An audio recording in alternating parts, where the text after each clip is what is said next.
Hello and welcome to Lightbulb Moments with Shalamis. I'm Shalama Cheryl Mayerfeld, and today we're going to be talking about timers. Timers is something that's a really simple, easy, very easy to access and to buy tool that's really helpful in various different behaviors that you may be trying to work on with your child. I'll give you some examples of some of the behaviors that I like to use these with. One is at home to use it, let's say bedtime. Perhaps if you're struggling with having your child brush your teeth, you use a timer and you say, okay, brush your teeth for this amount of time. Getting into pajamas, or maybe picking out books before bedtime. Quickly, you have this amount of time until the timer is done to go look for the books that you like, to get into pajamas, like I said, to brush your teeth, to get into bed. What's really great about timers is that it makes the child do the behavior, first of all, very quickly, much more quickly than if you have to sit and keep reminding them and telling them to do it. And it also turns your typical daily activities, tasks, and chores into something that can be a game. The child can be competitive with the timer, see if are they going to wait till the timer is done, are they going to wait till the last few seconds that the timer is there until they complete the task, are they going to do it quickly, and it'll become a new game for them to figure out, can I be even quicker than the timer is? I like to use a whole bunch of different types of timers. You can use your classic oven timer. You can use it on your oven, or you can also purchase them. Something that's great about the oven timers is that they last for longer time, meaning you can put in a longer period of time.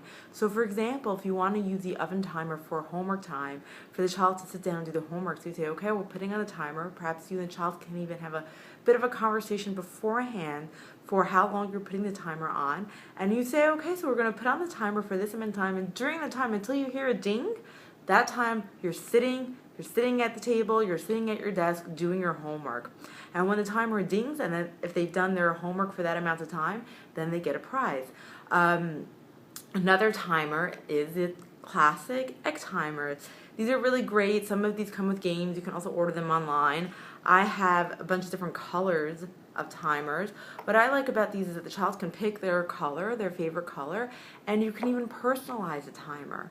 The child, if they want, can draw on it or color on it, or even, again, if it's just a specific color that they like, and each child has their own timer, then they have now more of a personal connection to it. So again, some things that you can use timers for are homework, bedtime, chores, brushing teeth, getting into pajamas, getting dressed in the morning, etc. Another thing that I like to use it for is if you just want your child to be able to do something that would be really productive and quick. For example, if children are arguing or fighting, and once you have helped them to resolve the conflict, and then maybe you want them to say something positive about the other one, or play nicely. So you flip the timer over. This I would really use the shorter ones for, because you want to prime them for success. I'm a big believer in set up your child to be successful at the behavior that you are trying to teach them to do, that you're trying to instill in them. And so maybe you set the timer. Again, I'd probably use an egg timer for that one. And you say, okay, we've just got 3 minutes now. During those 3 minutes, quickly play some game together where you're playing together, or you say something nice about your sister and you say something nice about your brother. It can become also even silly because you're trying to do it fast, which will also help to break tension. Again, timers come in all different shapes and sizes, and by choosing a timer and making it something that you're choosing or you're having fun with or your child is having fun with, it adds to it and takes a little bit of the tension away from the behavior that you're trying to have them do, which is usually probably a behavior that they don't enjoy if you're using a timer for it. Another timer I have is one of these.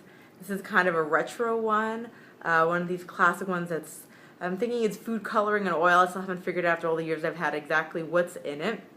A lot of the children that come to me actually adore and love this timer. They find it to be more fun. They actually find it to be more relaxing.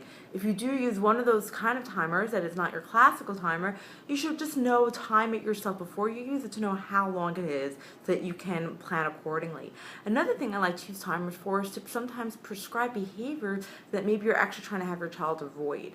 For example, if your child maybe is yelling or creating a ruckus, oftentimes if you prescribe the behavior that you actually want your child to stop, then you're giving them a bit of an outlet to do that behavior, but then they have to stop it. So for example, maybe you'll use a timer and you'll say, okay, for this amount of time, which if you want to keep it a short amount of time, if it's something that's very disruptive, you can yell, stamp your feet, slam doors, anything you got to do to let out some of your frustration or anger, but then afterwards, we stop.